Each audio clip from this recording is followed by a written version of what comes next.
এবং পাকিস্তান কোথায় পিছিয়ে আছে আপনার মনে হয়? প্রথমত যদি ভারতের স্ট্রেংথের জায়গায় বলতে হয় তাহলে খুঁজতে হবে যে ভারতের উইকনেসটা কি আদৌ আছে কি না।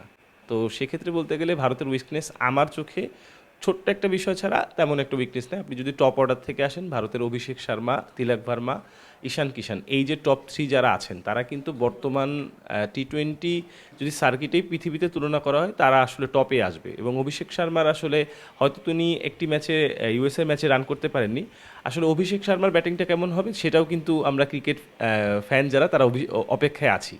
কেননা পাকিস্তানের যে বোলিং লাইন আপ এটাকে এখনও পর্যন্ত যদি আপনি দেখেন যে বিশ্বে পাকিস্তানের বোলিং নিয়ে কিন্তু সবসময় একটা আলোচনা থাকে, পাকিস্তানের বোলিংয়ের এগেনস্টে তারা কেমন করবে। কেননা পাকিস্তান আর ভারত তো খুব বেশি একটা দেখা হয় না।